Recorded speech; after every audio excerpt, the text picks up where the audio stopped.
May update na ang Transportation Department para sa planong malawakang rehabilitasyon sa buong kahabaan ng EDSA. Samantala, sinisisi naman ng dating kontraktor na may hawak ng kontrata ng common station sa North EDSA ang ahensya kung bakit naantala ng ilang taon ang konstruksyon. Si Gina Torno magbabalita. Sa kalagitnaan na raw ng Hunyo ng taon, sisimula ng rehabilitasyon sa buong kahabaan ng EDSA. Ayon yan sa Department of Transportation. Yan ay matapos ang ilang ulit na pagkaantala ng planong ito dahil sa iba't ibang kadahilanan. Kailangan simulan na yan kasi nga 45 years na bago talagang inayos ang EDSA. Rebuild na talaga to ng EDSA. Total rebuild. Babaguhin na natin ang EDSA. Mahirap siya habang ginagawa, magta-traffic, may perwisyo. Base anya sa napag-usapan kasama ang DPWH, uunahin daw ang bahagi ng Pasay, kasunod dito ang kahabaan ng Guadalupe Bridge sa Makati City. Aminado si Dizon na matinding epekto ang idudulot nito sa araw-araw na pamumuhay ng publiko sa oras na masimulan ang proyekto.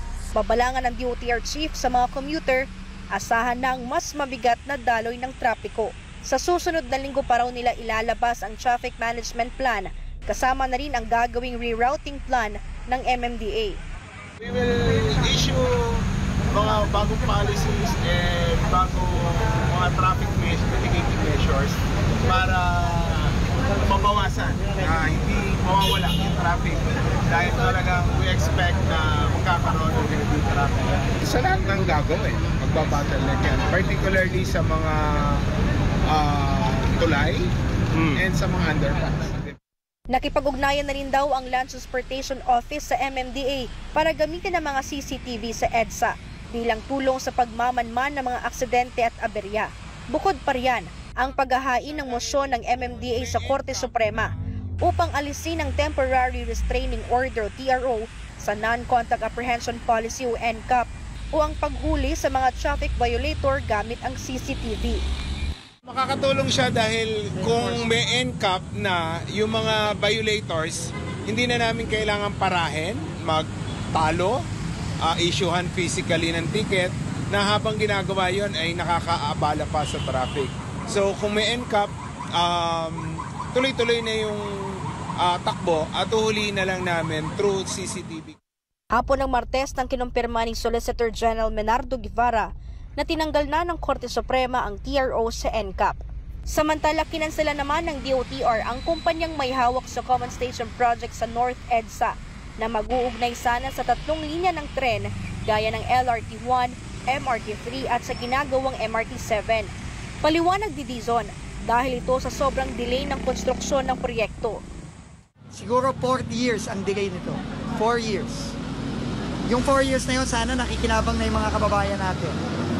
Hindi na sana sila bumababa sa FPJ station para pumunta lang sa MRT3, magbubus o kaya mag-aangkas o sasakay ng taxi.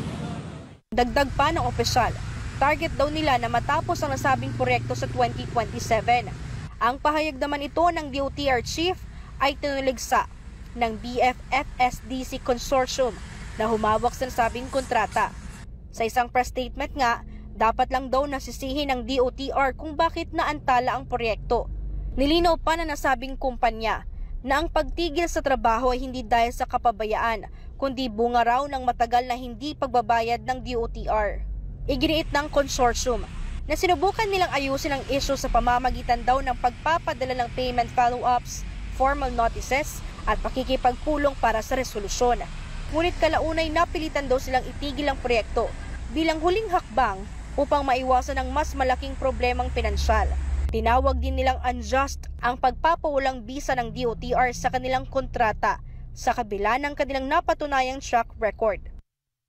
Para lang magkatapusan na sa bayaran, meron silang sinabmit na utang daw namin sa kanila, meron kaming sinabmit na kakulangan nila, magbabanggaan yon, titingnan natin pagka nakita na ang final na numero.